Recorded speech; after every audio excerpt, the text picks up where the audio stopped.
Well, being an accompanist, I've only been an accompanist as a job once, and that was when I was with Judy Garland for 5.5 to 6 years, I can't remember, 5.5 years. But I've accompanied many, many singers, famous singers like Sarah Vaughan, to absolute unknowns, but I've done a lot of it, and it's a very specialized job, I discovered. It's not implicit. People think that if you're a good piano player, you can accompany anybody. It's not true. And the responsibility of the accompanist is, well, there's several. One is to provide the right background, the right ambience, the right setup for the singer to do her or his best and feel confident that everything is going on beautifully behind them.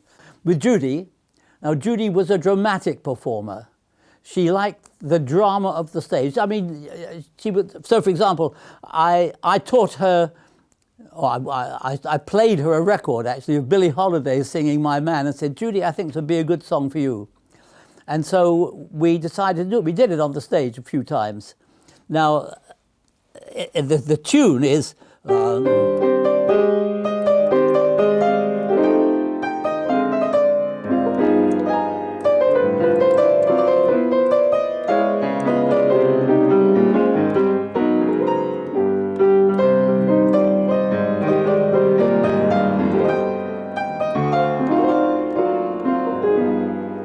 Now, but when I did it with Judy, what she wanted, because I did understand her, she just wanted drama. So it had to be la da da da da da da da da da da da, and then silence. And she sang, "It's my man," and then I played da da da da da da da da da da da da da.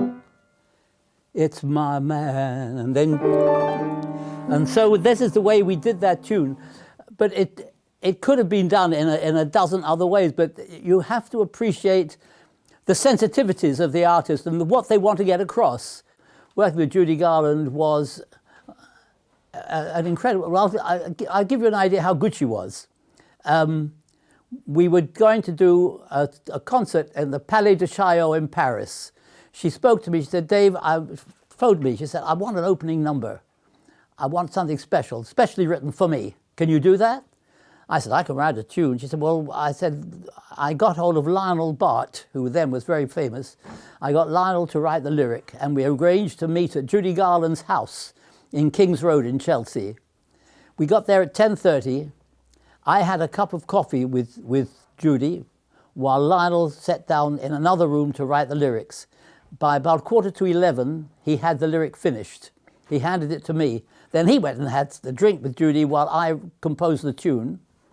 And by 11:30, 11:45, no later, we had the song complete, finished. That was 11:45. By 12:30, we had it set, how she was going to sing it, in what key she was going to sing it. And she thinks of things which I wouldn't have thought of. She said, now, wait a minute, you're going to have to write me an introduction that gets me from the side onto the stage up to the central microphone.